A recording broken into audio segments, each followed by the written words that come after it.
Journal au Bangladesh avec ces images publiées tout à l'heure par la télévision nationale, ces milliers de manifestants en train de piller le palais de la première ministre à Dhaka, image à l'extérieur ici.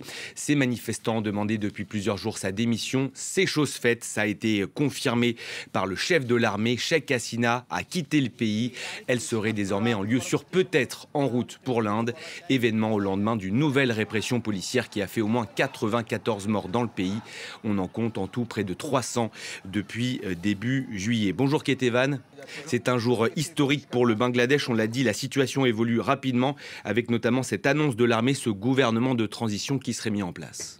Oui, ils sont en négociation actuellement pour mettre en place ce gouvernement de transition, mais donc c'est acté du coup que la première ministre n'est plus en charge et donc il y a maintenant ces négociations. C'est pour ça qu'en fait le chef de l'armée a retardé un peu son discours. Il a aussi fait un appel au calme, demandé à la population de cesser les violences que l'on a vues, puisqu'il y a plus de 300 personnes qui sont décédées au cours de ces semaines de manifestations. Il a également demandé à la population de garder la confiance, d'avoir confiance dans l'armée pour ramener la paix au Bangladesh. Donc ce processus va prendre possiblement quelques jours, mais on se retrouve un peu dans une situation similaire à celle qui s'était passée en 2007, là où l'armée, une première fois, avait déjà déclaré un état d'urgence et instauré un gouvernement militaire de transition. Ça avait duré à peu près 2 ans. Et puis en 2009,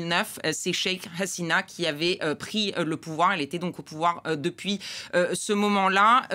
Sa situation à elle, a priori, comme vous l'avez dit, elle serait en lieu sûr. Il semblerait qu'elle soit partie pour l'Inde, mais elle est partie vraiment juste à temps, puisqu'il y a eu cette prise d'assaut de la résidence de la première ministre. Et les manifestants l'avaient dit, un des leaders du mouvement l'avait dit, aujourd'hui, ils voulaient que ça soit la manifestation finale, à savoir la dernière sous Sheikh Hasina. Donc il semblerait qu'ils aient eu gain de cause. Et vraiment, cette situation-là, on va voir dans les heures qui viennent, est-ce que cette prise en main par l'armée va réussir à calmer un peu les choses, puisque la situation dans le pays, dans les rues du pays est quand même très très sous tension. Je l'ai dit, il y a eu beaucoup de décès, beaucoup de violences, donc l'idée c'est vraiment ce retour au calme. Ramener le calme, donc, et vous l'avez brièvement évoqué, cela fait des semaines que les manifestants étaient dans la rue, au début pour réclamer la fin de quotas, puis pour exiger la démission de la première ministre. Oui, ça avait commencé au mois de juillet, donc ça fait à peu près un mois qu'il y a ces manifestations. C'était plutôt commencé comme un mouvement étudiant, des étudiants qui se soulevaient, entre guillemets, contre une difficulté à trouver du travail, notamment à cause de ces quotas. C'était des quotas d'emplois publics qui donnaient ces emplois publics en priorité à certaines familles de vétérans de l'indépendance. Et ce système, il avait été aboli en 2018. Il a été restauré en juin. C'est ce qui a déclenché un peu ces premiers mouvements.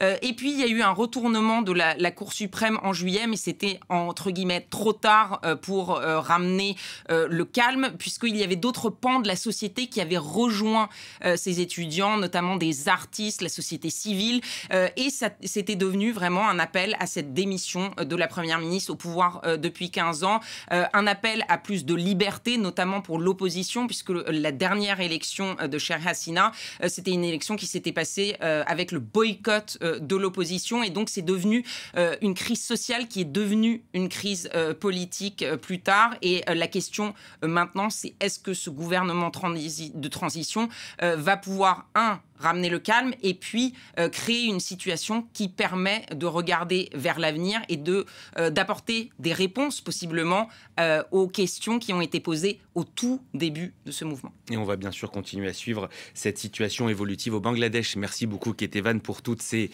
précisions.